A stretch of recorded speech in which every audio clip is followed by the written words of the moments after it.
All right, everyone, I think we're going to get started. Good afternoon. Welcome to what I think is the midway point in our IGERT program and Ocean Changes Winter Seminar Series. Tonight we'll be hearing from Marco Hatch as he presents on the resilience of coast Salish food systems. Quick biographical note, Marco Hatch is a marine ecologist who received his PhD in biological oceanography from Scripps Institution of Oceanography at UC San Diego. He's a member of the Salish Indian Nation and directs the Salish Sea Research at Northwest Indian College. The Salish Sea Research Center is charged with preparing the next generation of native environmental scientists and leaders through fostering respect for indigenous knowledge and providing students with a solid background in scientific methods. As most of you probably know, the IPOC has as one of its initial goals to increase collaboration and knowledge sharing between the scientific community and the coastal tribes. So it's really fortunate that we have a presenter tonight who's a member of both communities, who spends a considerable part of his career working between and fostering knowledge between those two communities. So without further ado, we'll be hearing from Marco Hatch.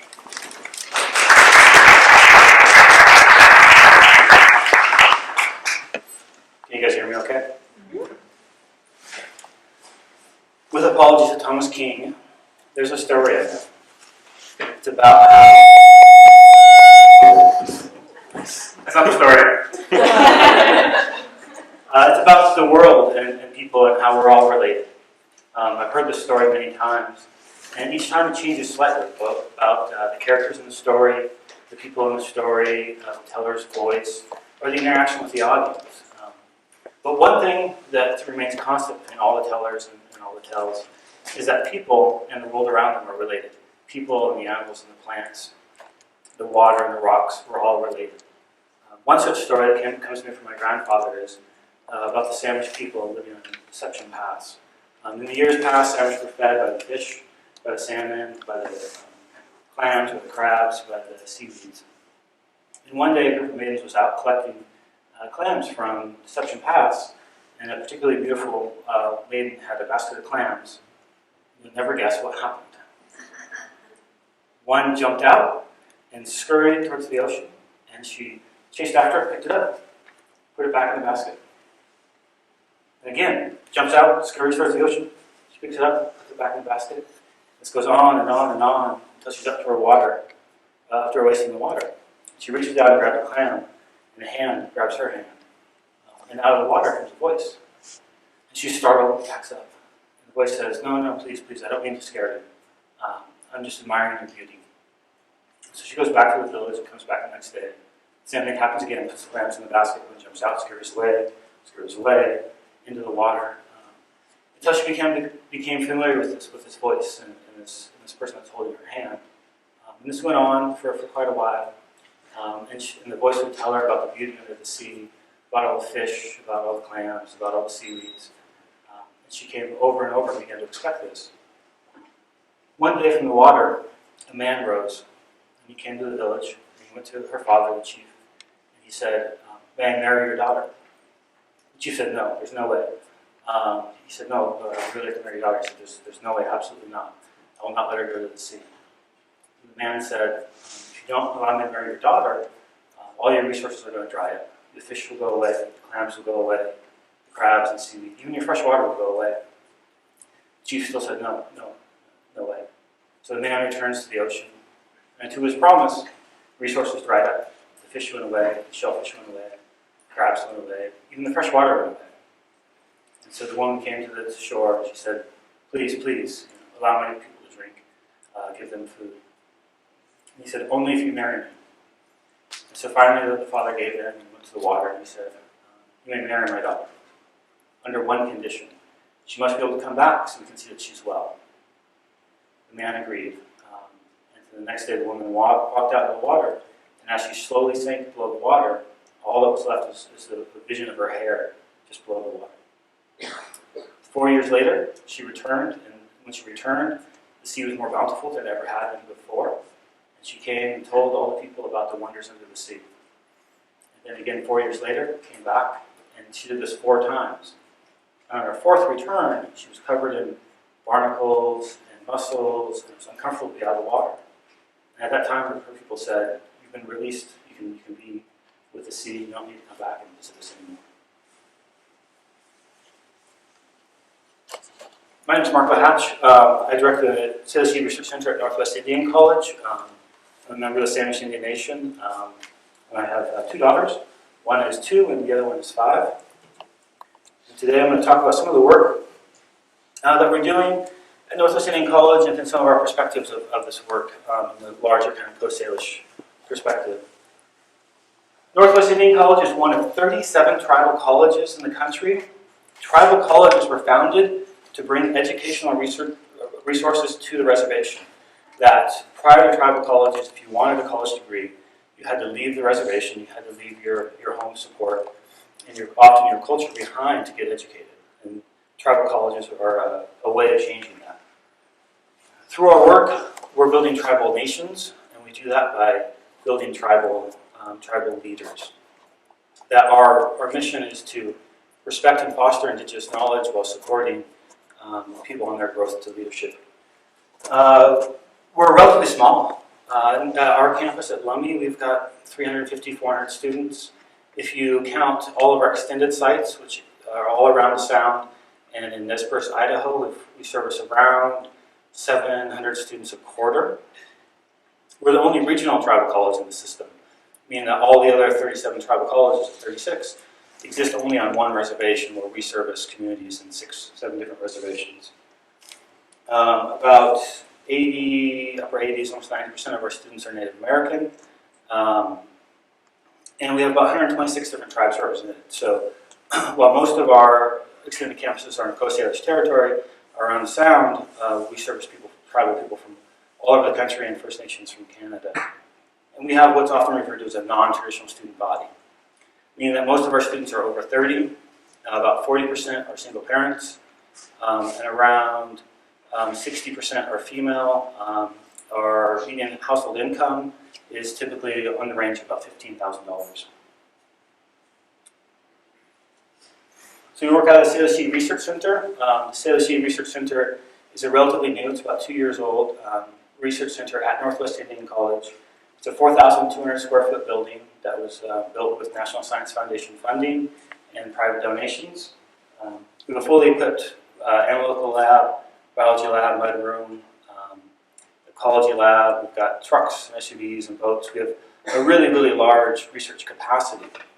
And we use this research capacity to do science that supports community.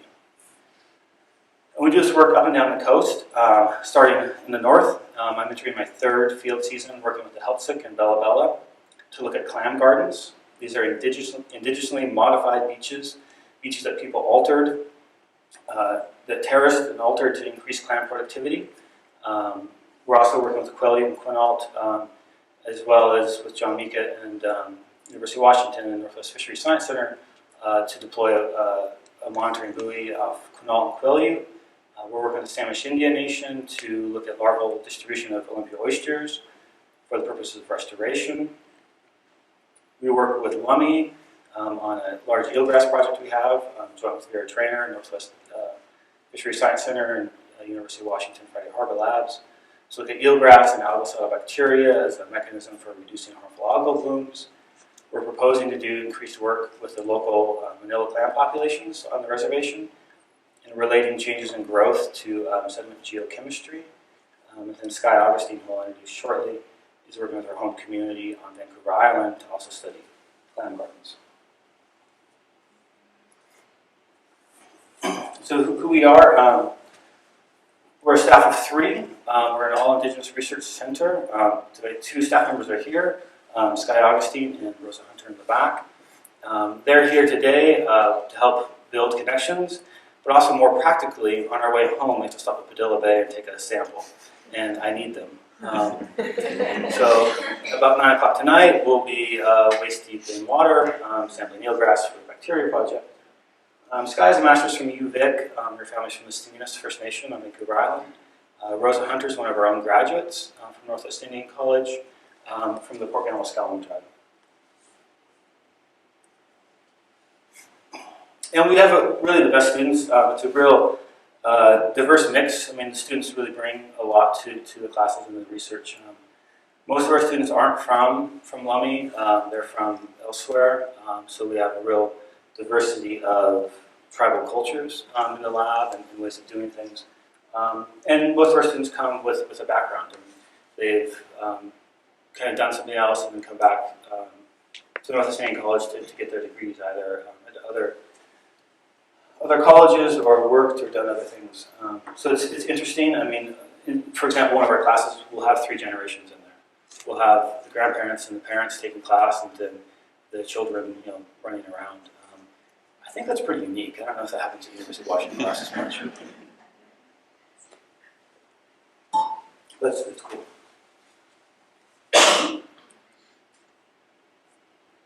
So this talks about climate change, and during the last State of the Union address, President Obama said that no greater challenge poses a threat to future generations than climate change, and hopefully we're starting to get past that debate stage and into the acceptance stage for climate change in varying communities to varying degrees.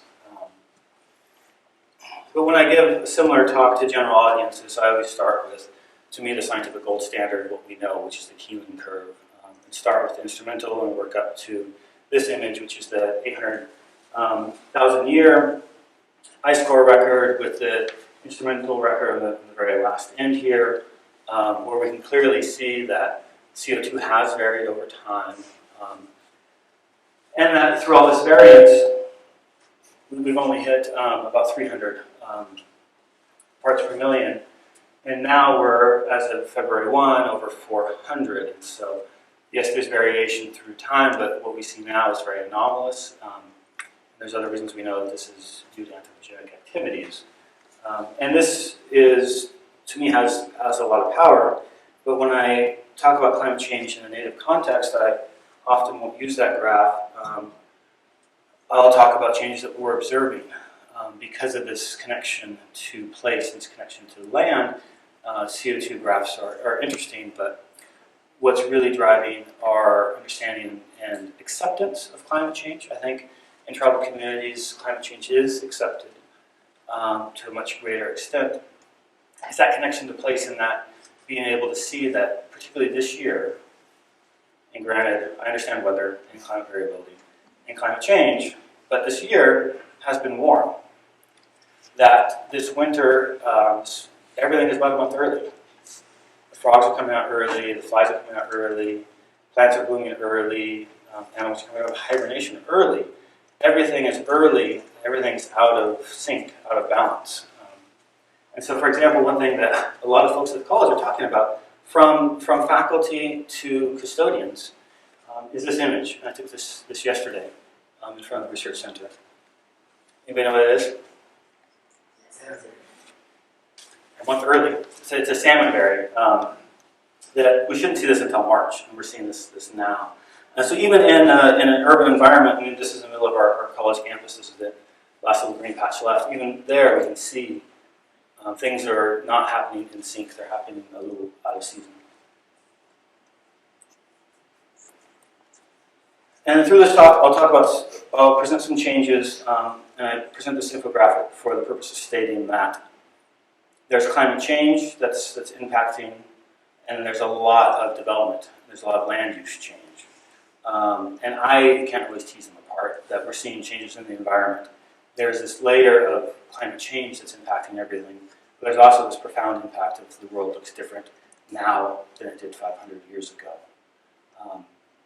So I present this as to frame it and to keep that conversation alive, that it's really hard to tease apart climate change versus how the world is different due to our interaction with the land.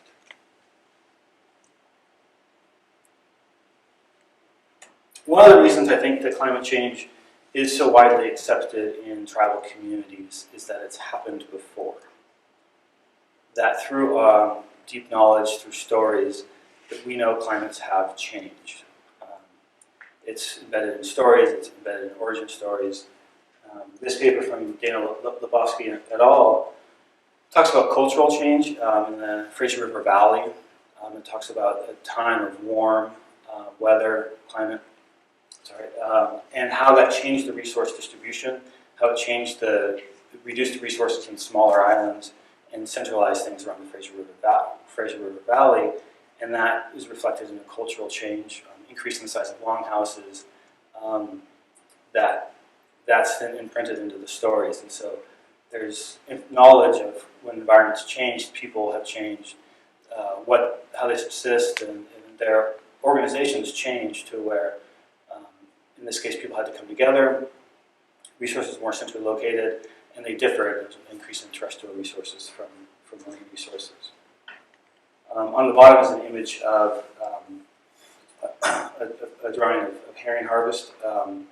Herring's one that's undergone a lot of change. I'll use a clam lens for most of this, but I think you can draw a similar story with herring. Herring were a really important food, both the roe and the fish itself. That subsisted people for a long time. A lot of information, a lot of tributes paid to salmon, but herring were also quite important.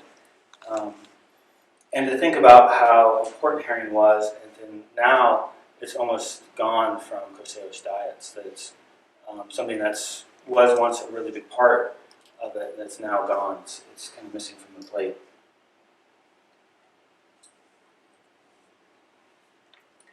And so when you talk to elders, you start to hear that. You start to hear that some spatial information, for example, herring, in the 30s and 40s was abundant off Walker's Island, and that was lost shortly thereafter, and then people lost the fishing tools and technologies for it, and it's kind of forgotten from the memory. One thing I hear a lot is that salmon moved deeper, and this comes from a couple different people, that salmon moved deeper in the stories of having to add more depth to their nets every year. And that seemed to happen in the 30s or 40s. And then a lot of the information we hear has to do with timing, similar to the salmonberry, that things are happening at a different time. Things are a little bit out of order, or the seasonalities have changed. And then also a lot of the information is focused on how long does it take to get what you need, how long does it take to fill a bucket or fill your needs for the year. That the amount of time needed to gather resources has changed and has increased.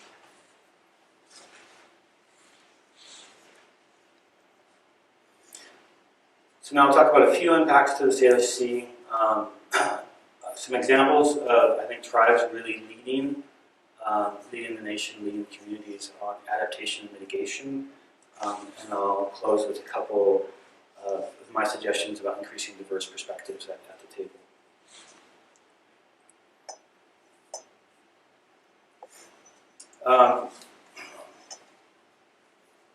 Sea level rise is going to impact tribal lands, particularly in coastal areas.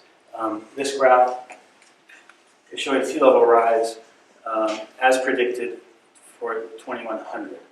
2100 is a convenient time. It's within the lifespan of my children.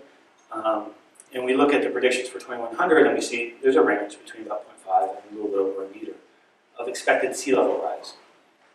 It's important to state that when you go back and look at past predictions versus realized climate change, we're typically at the upper end of that curve. We're not on the best case scenario. So it's likely in the year 2100 to see a meter of sea level rise.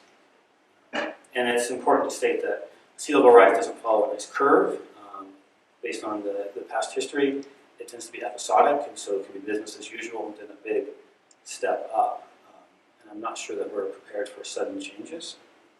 And also, by year 2100, we're expected to see 100-year storm events every year. So the storm frequency and the severity of them are expected to increase.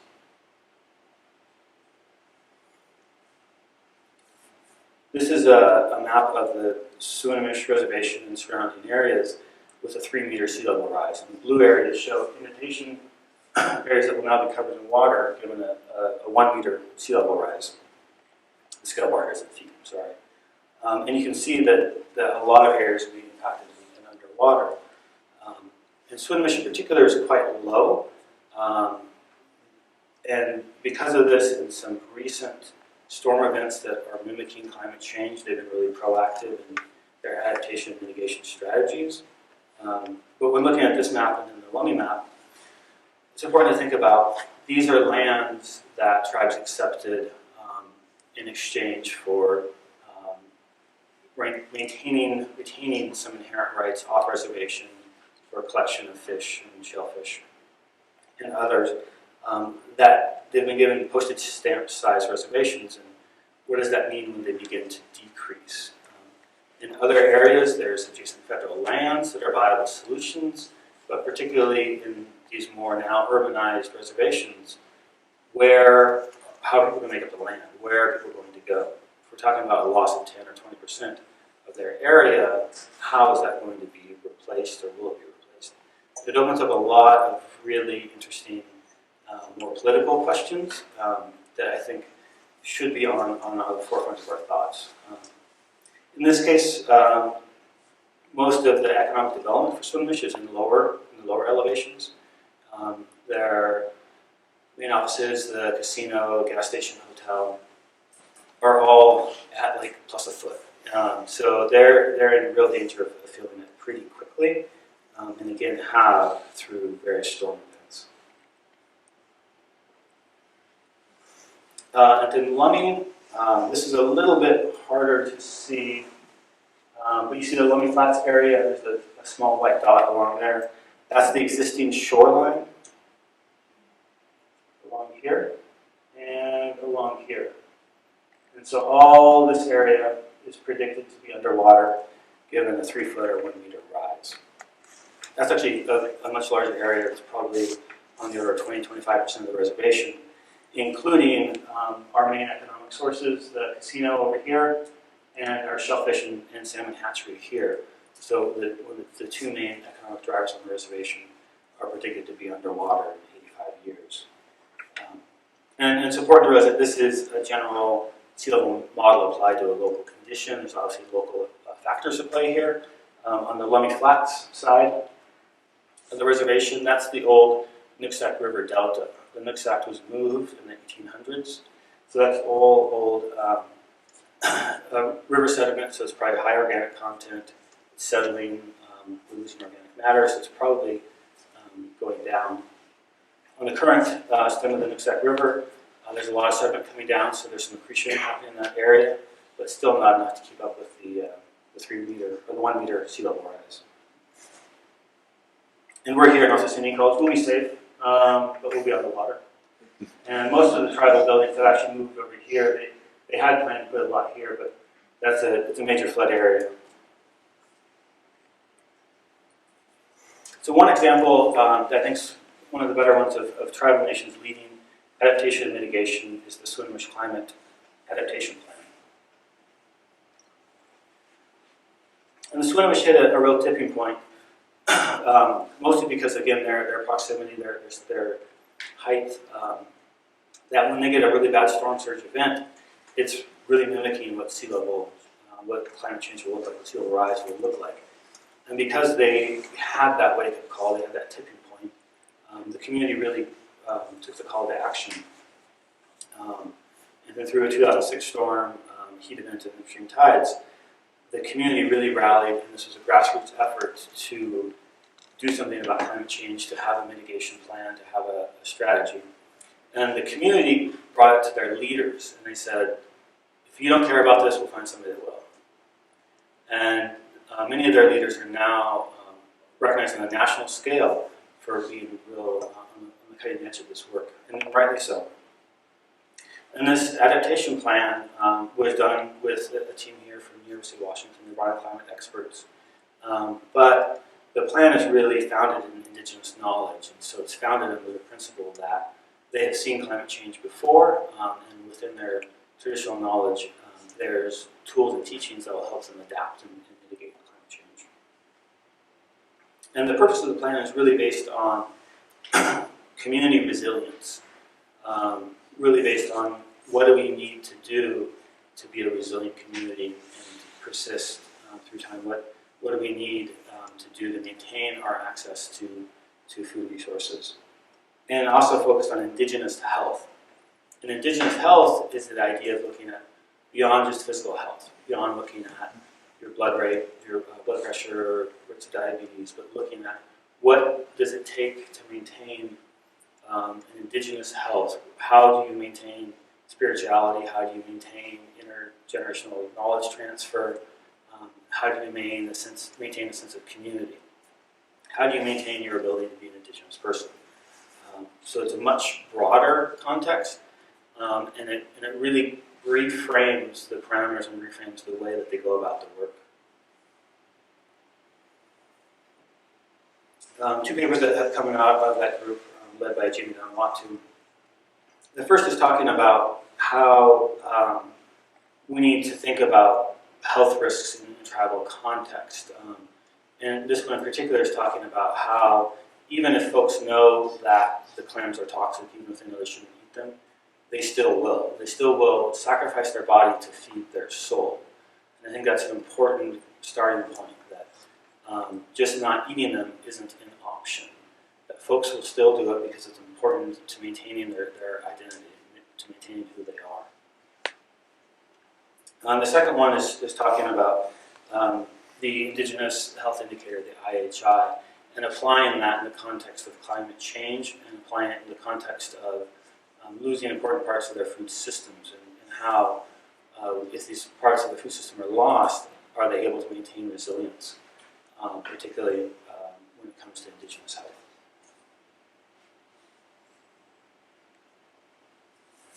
So this is a figure from that second paper where they took climate change scenarios and applied it to physical models to see how that would impact shorelines, habitat, how it would impact ultimately their food system, how would it impact where and when they could harvest shellfish, and under different scenarios, what particular shellfish beds would be lost, really spatially explicit, and how those impacts would then be measured by the change in natural resource security, community connection, self-determination, well-being, cultural use, and education. And so those are all parameters that are going in to feed the Indigenous Health Indicator.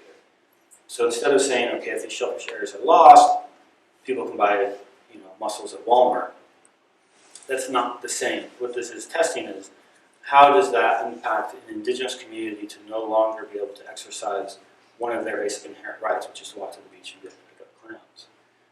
What does that mean when they have to rely on outside sources for that? If they have to rely on aquaculture or going to the store? And this is really getting at one thing that I think is something that hopefully many people can identify with. That's in the tribal community. If somebody gives you a fish, if your nephew goes out and catches a fish and gives it to you, that's fundamentally different than going to keep it in Walmart or Costco or anywhere and buying a cellophane wrapped farmed fish. That it's not the same. I mean, biologically, sure, they're kind of the same. The amino acids might be the same, but it's not the same as eating a fish that maybe you caught with your own hands versus a fish that you bought at the store. And I think that's a really real difference. And this is trying to parameterize that and bring it into our decision-making framework to be able to bring it into the conversation of climate change, that as we lose access to resources, what does that mean for maintenance of culture and maintenance of people? And so being able to frame our discussions about changing food systems in a community health impact in a very quantitative, measurable way is a really big advance. And then there's a few examples from the IHA website that talk about how these parameters are defined. And here, education is defined as knowledge transfer from elders to youth.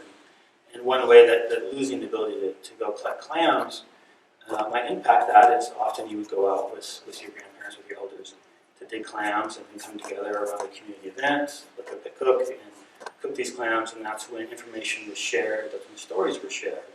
And so it's not just a loss of getting fish off the beach versus getting fish from the store, it's a loss of that process that's been around for a long time, and that process for passing information from one generation to the next. And so it helps frame it in a larger context of impacts of climate and development to food systems. And then resilience, I like their definition of resilience, cultural resilience in this case. Where they define cultural resilience as the ability to change and adapt to modern situations, stating that, yes, you can catch fish using a boat with a power boat in nylon nets. That doesn't make you any less indigenous. as long as you still do it under your guiding principles, as long as you still do it in a good way, as long as you still pay respect to the fish, as long as you still pay respect to your community, and feed back into your community with your catch. That's still practicing your culture, even though you're using a modern technology. It's an example of cultural resilience. And as food systems change, and as climates change, we'll have to think of new models for that, but ways to maintain cultural resilience while adapting to changing environments and changing technologies.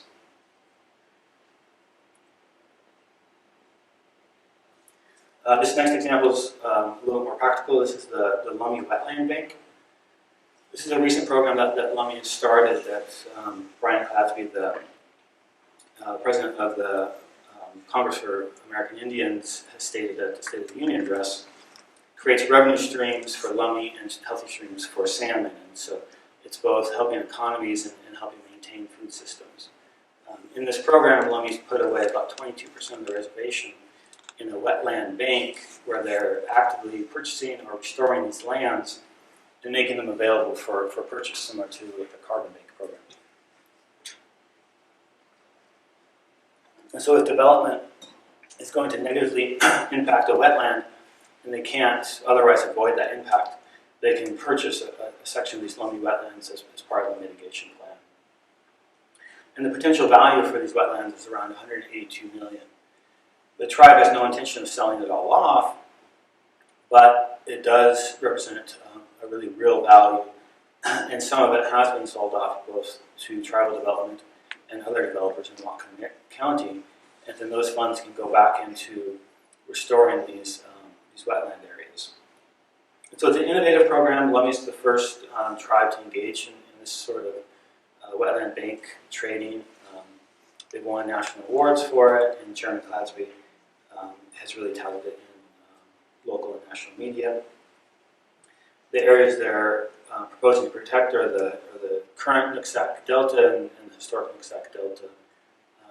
And these are areas that have already been protected and are under the wetland bank program or proposed to be, depending on the state of land ownership and development and restoration. So many of these areas received significant restoration before they were eligible to be part of the wetland bank program. So through that restoration, they're protecting a lot of critical salmon habitat and hopefully increasing some filtration of water coming out of the Nooksack River.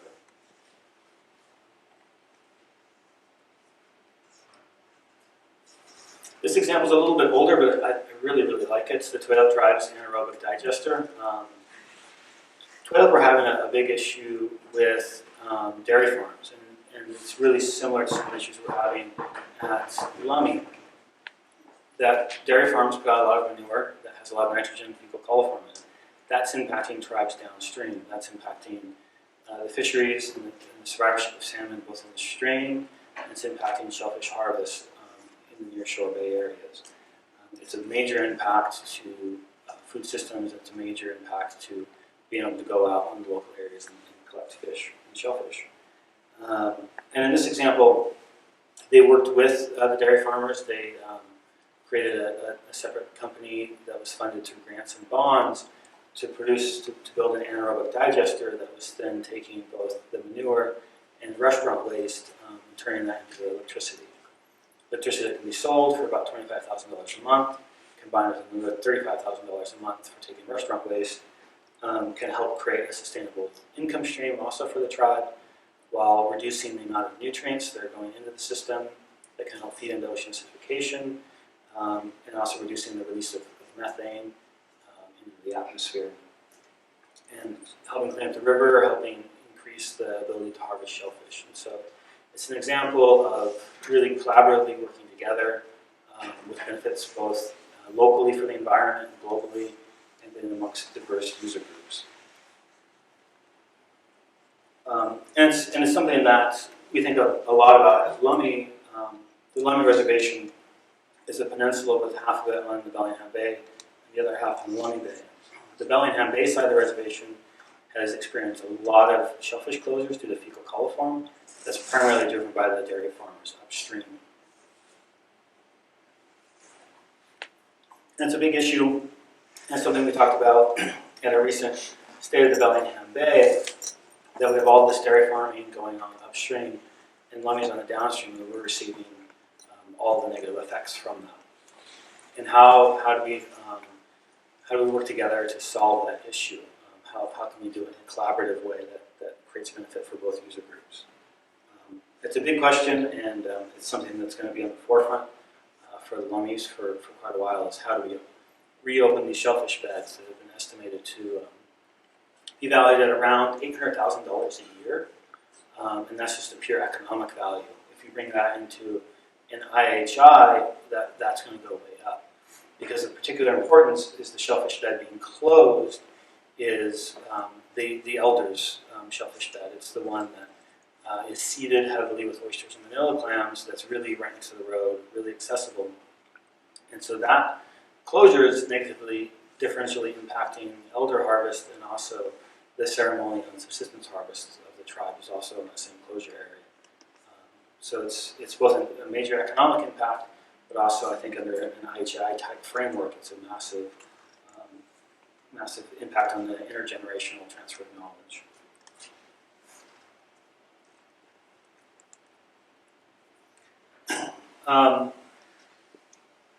This is the image, the cover of the 2014 Northwest Indian Fisheries Commission Annual Report on Tribal Natural Resource Management.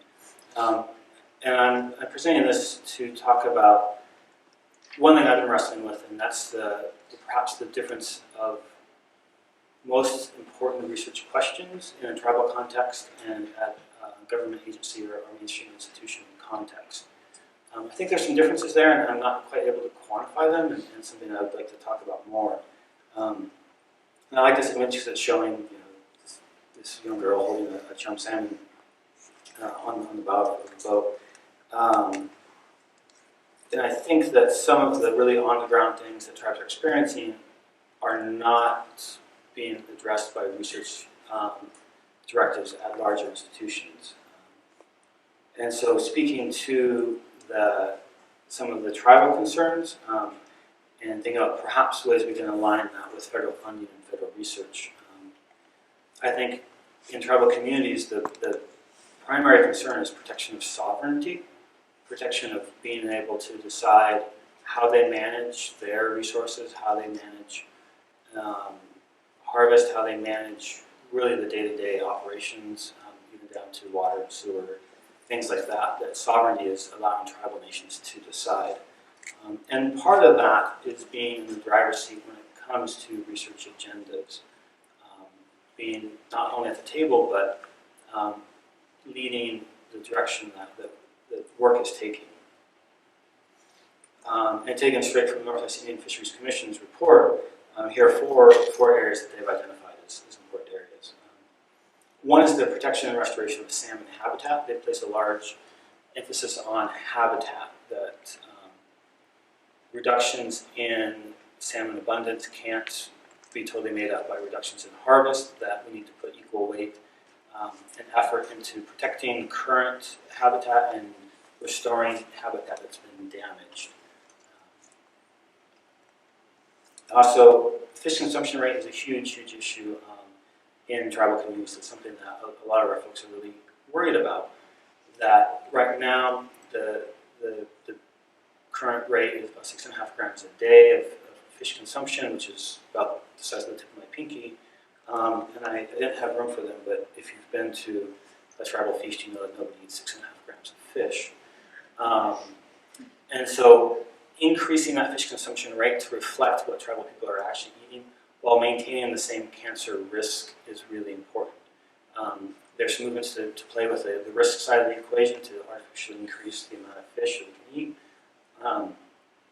But this is a pretty simple request that tribal people want to be able to eat the amount of fish that they're eating and know that they're also being protected. They don't want to have to give up their physical health to maintain spiritual health.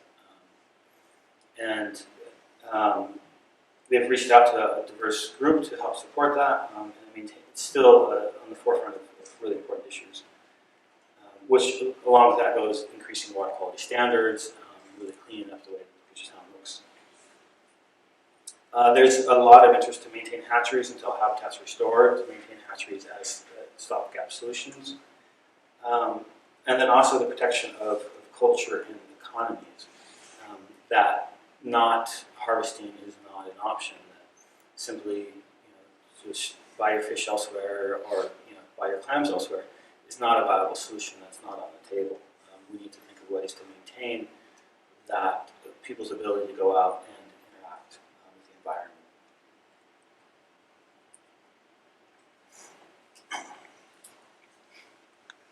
This is the value of lummy fisheries over a decade, and this is 1995 to 2006 data. The data is more or less the same up until about 2014, which is the list I have it for. I bring this up. This is shown year and value on the millions on the Y. On the bottom is blue, that's crab, Dungeness crab, and the red is everything else. That's salmon, that's gooey duck, sea urchin, sea cucumber, halibut, any other fishery, clams that people are engaged in. And the point of this graph I want to drive home is that Dungeness crab are supporting lummy communities. That Dungeness crab is the main value of fisheries in our community.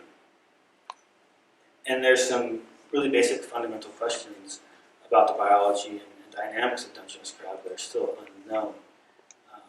That there's some important data gaps that need to be addressed when it comes to Dungeness crab to help us manage this fishery. I'm not saying that the fishery is being mismanaged or that it's in decline, but when you look at a chart and you see that some years 80% of the value of a fishery is one species, you better know something about that species.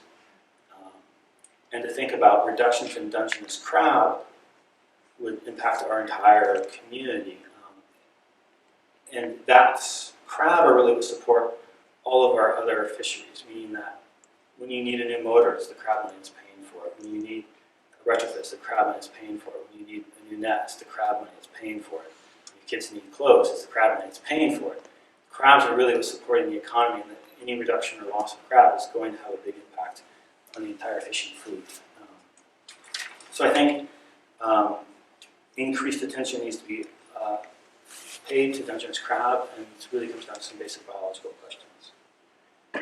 Also, to think about small-scale fisheries and their role that they play in community. And one of those are clams. Clams are a really easy fishery. All you need is a rake and a bucket. Anybody can go out and engage in them. Those clam fisheries, male clam in particular, as I'm referencing, open at the low tides in the winter, November, December, typically right before Christmas. And because anybody can engage in them, you get a lot of folks out digging clams. And usually that money is often people's Christmas money. And so in this way, clams bring Christmas both to Lummi, and the same thing is true in Celtic territory as well. So even though it's a really small amount of money in the overall fisheries dollar, it's a really important one in that anybody can engage in it. The cost of entry is that of a borrowed shovel, some boots, and a bucket. And those money come at a time when people really need a few extra dollars to help put presents under the tree.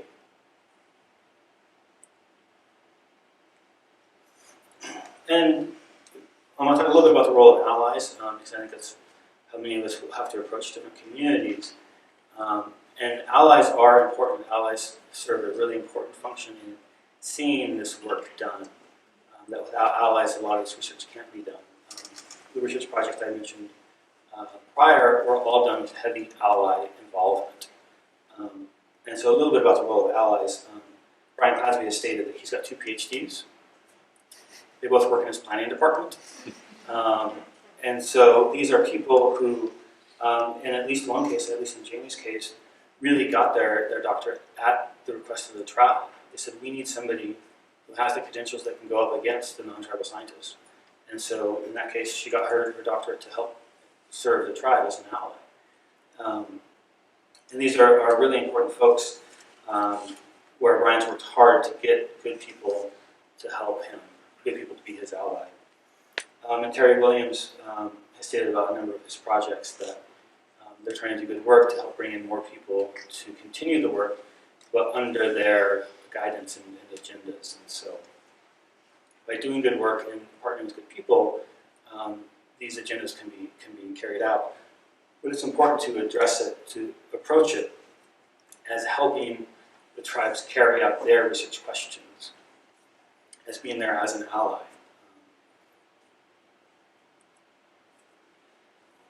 And of course, at Northwest Indian College, and I think in most of the tribal natural resource departments and tribes, you're going to see a big move to grow our own.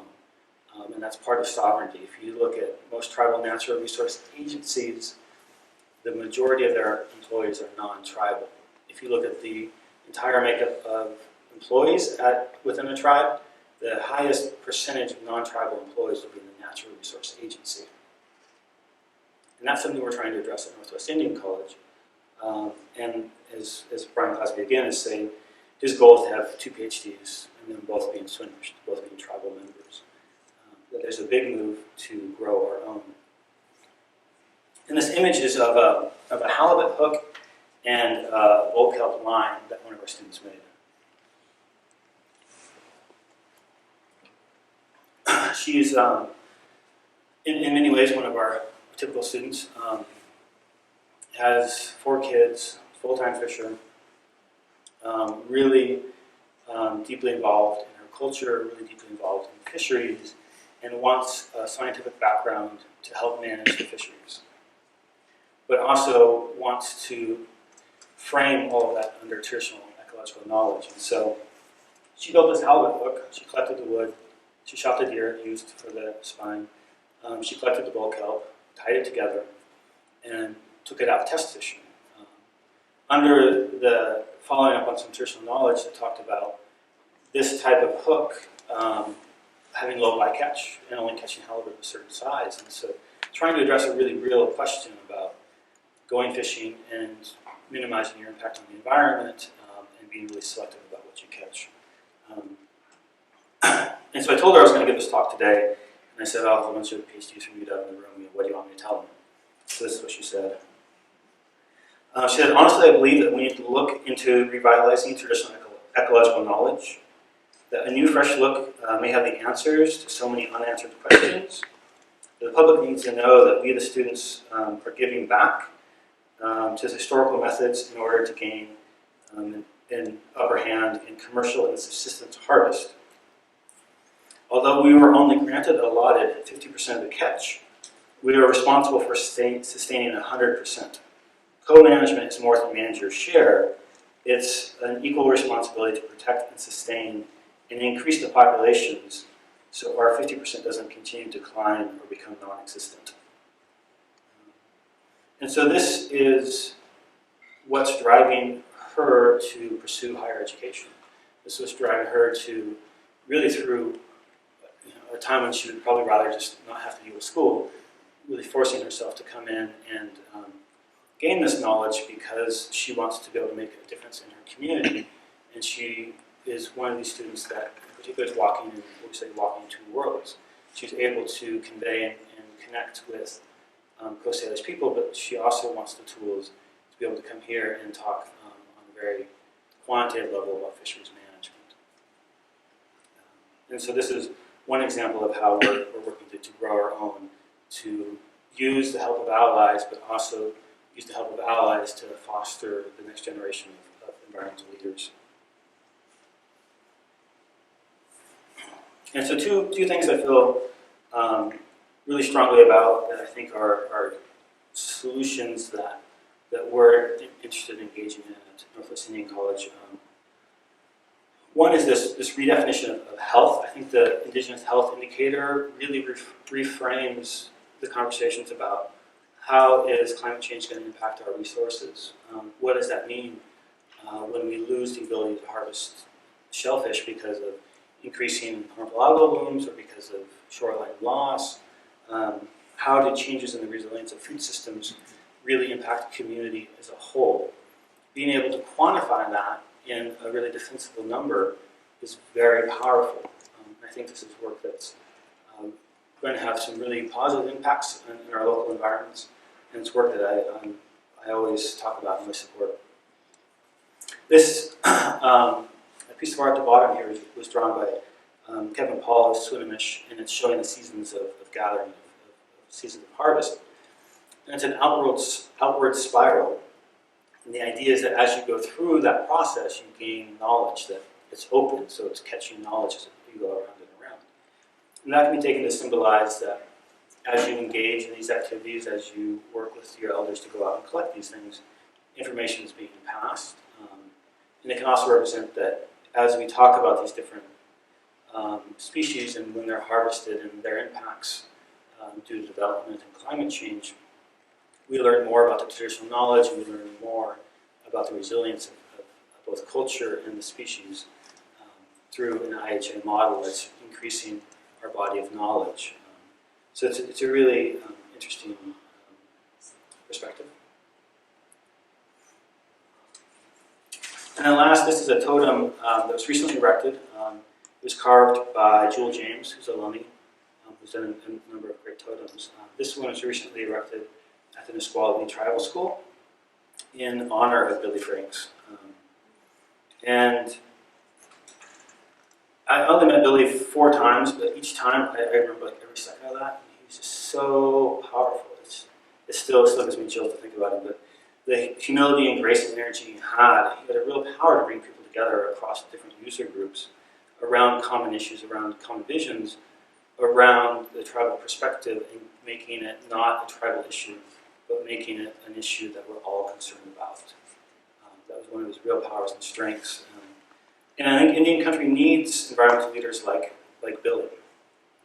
We need people who come from community, but also have a background in science that can help push these issues forward. And I think the best place to foster these leaders is at tribal colleges, at places like the Salish Research Center. That we are fostering students that can bridge that divide between Western science and traditional knowledge. And I think we're supporting students who can raise their hands in community and can raise the bar scientifically. So with that, thank you. I'll take any questions.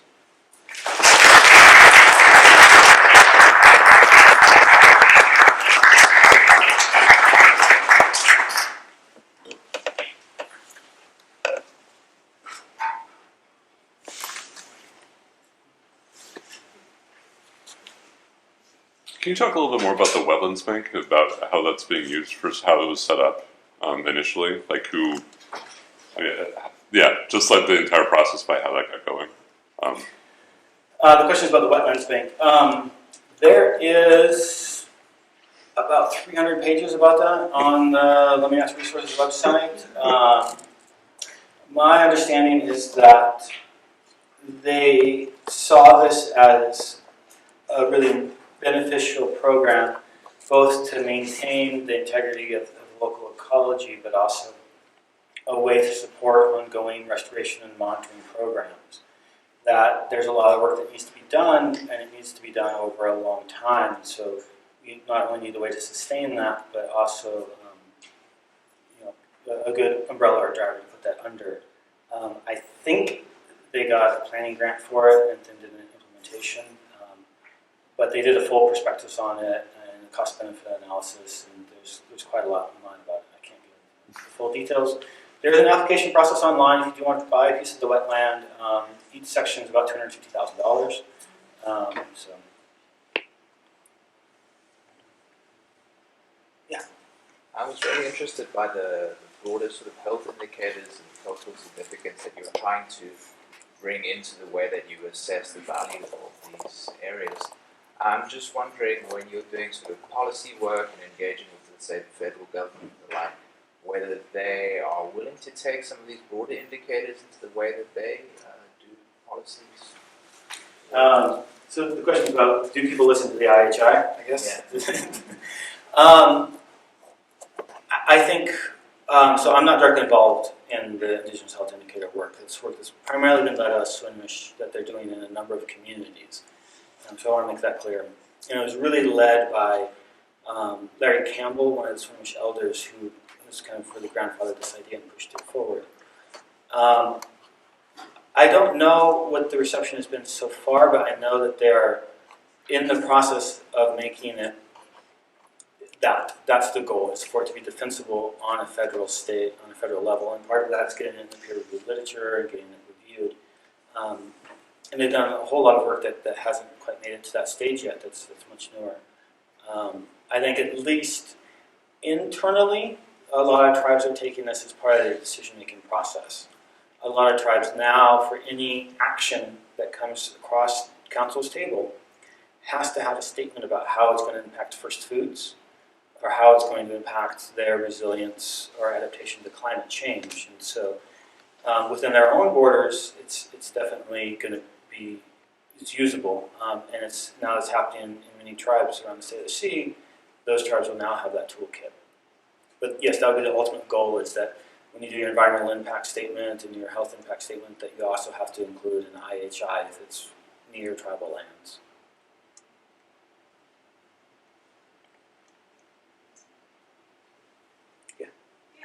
You had a very strong Salish Sea perspective, and I was wondering if you could share a more national perspective. Are there similar programs in the country or other countries that have that success or not?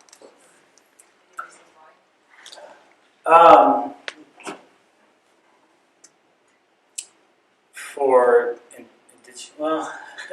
I think in the Salish we have a benefit of larger populations, and so it's a little bit more urban environment where there's more resources available. Working with HealthSick in Bella Bella, they've really been able to leverage a couple things. One is an increase in research that's happening in that area, primarily driven by the Tula Foundation and the Haka Institute, and their connections with researchers and really helping develop a research agenda on their side. And then as people come into the community that want to do work, they've got kind of guidance. So here's questions we're interested in. I think that's worked quite well for them. In the Plains tribes, fracking's a big issue out there, and they're struggling with it. Acceptance of climate change or talking about climate change and making that part of their adaptation plans. I think the Salish is leading the charge on that. A lot of Southwest tribes are really engaged in it as well. But I think we're a little bit different. Yeah, I was wondering, the student population you were talking about educating seems like they have a lot of potential to bridge this divide that you were talking about, and I was wondering if you could speak a little bit about where your students tend to go with their education and what they do with it. Yeah, we have graduated the Bachelor's of Native Environmental Science program, which is where we work with most of our students. They're science students, about 37 students. It depends on where they are. A lot of the students that graduate from the NESPERS site will go straight into the Natural Resource Department there. Our students, this last year, I had 3 students submit fellowships for the National Science Foundation Graduate Research Fellowship that are interested in going to graduate school. We had 1 student join Peace Corps. And we've had a number of other students that we'll go back and work with the tribe. There's always an issue of also having jobs available for students. But it's maybe 40%, 30% in recent years have been moved towards graduate school. I don't have the numbers for the students that are now working back with their tribe, but I'm guessing it's probably around the same. We tend to have a pretty good employment record after graduation. We don't have good data on that, so it's mostly talking to aunties and stuff to figure out where students are at. But most of the ones I know of are employed. Either, and the number one employer would probably be tribal governments. But we have an increasing number that want to go to graduate school. Often established scientists or professors or scientists in training be allies to students of Good question. One, we're out doing work all the time, so you can come hang out with us. Going to Padilla tonight. So that's one where we go out to University of Washington, Friday Harbor 2 or 3 times a year. There's those sorts of activities. We're developing a capstone process that will bring in outside experts as well. Coming to visit is a big one, just coming to see what the place looks like. There's always offers for guest lectures. That's sometimes hard on, that's sometimes a lot of extra work on our faculty workload to work that kind of stuff in. But I hold a lab meeting every week. Anybody's welcome to come. It's Thursdays at 12:30. That's one way. And we're out quite a lot. If you have expertise that aligns with some of the research we're doing, that's always a big help. Scott, do you have any answers to that? I think that we're always looking for collaborators. A lot of our projects happen in partnership with, we work with a lot of folks at UW, but also with other institutions. And so that's really helpful, especially when we're trying to give our students opportunities to meet with people who have fields of expertise that we don't. We have a really small faculty, and we have 3 staff in our department, and so getting students opportunities to interact with people and like just see the diversity of fields and areas of expertise, I think is often really inspiring. Yeah, being there is a big thing, coming up and seeing it. It's huge. If there are no more questions, I think we'll about wrap up.